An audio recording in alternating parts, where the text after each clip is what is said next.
Welcome to Research Business Daily Report, where serious market researchers come for news insights and commentary about the research field. Information bites that impact them both inside and outside their present place of business. Today, a 39-year veteran of the research wars shares his New Year's resolution.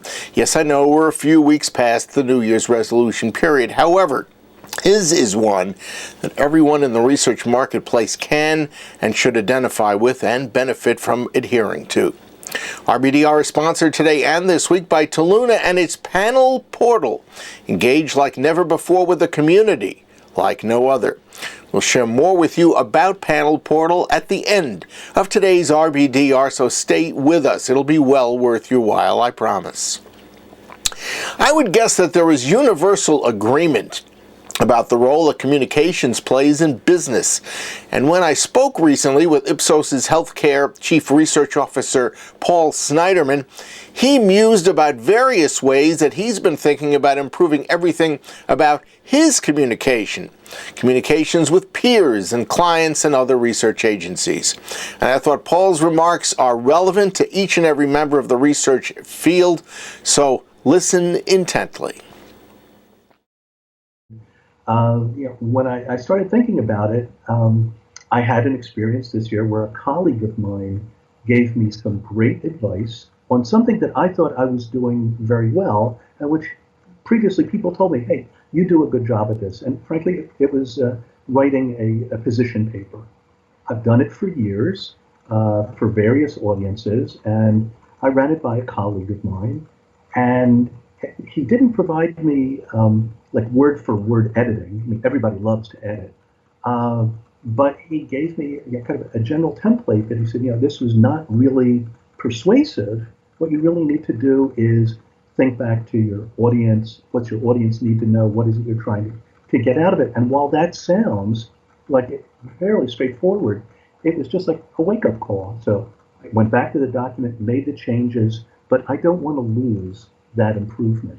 So, if you will, my market research resolution is clarity across the board in my market research communications, whatever it is, whether it's a proposal, questionnaire, analysis plan, qualitative, quantitative, it doesn't really matter.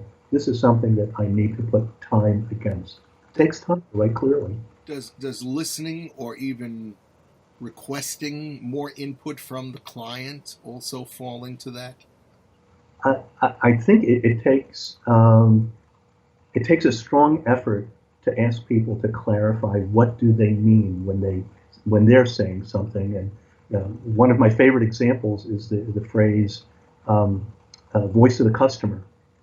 Now, you and I have been around the block a few times. The voice of the customer used to mean a very, very specific market research technology, and in fact, it was typically done without a product concept in mind. You were not asking a customer about your product or your potential product. You were actually kind of identifying needs. If somebody uses the phrase voice of the customer now, it can mean a lot of things besides that, and often not that method at all. So, clarity of communication, you're absolutely right. It has to go both ways, and you really have to step up to asking people to be sure you really know what is it they're talking about. And it's not an embarrassing thing. It's not a stupid thing, but it takes time. That's your Research Business Daily Report. We've been sponsored today and will be all this week by Toluna and its panel portal, which says that you can engage like never before using a community like no other. Panel Portal is described as a sophisticated yet easy-to-use platform that allows for limitless research applications. There are specialized community designs with Panel Portal that include product and service, deep dive, in-store assessments, co-creation, customer insight, usage and attitude, brand perception, and communications testing. Check out this Toluna service at the link that we are providing. It's in the subscriber email, and it's also in the description box beneath today's video. Have a great research day, and we'll see you back here tomorrow.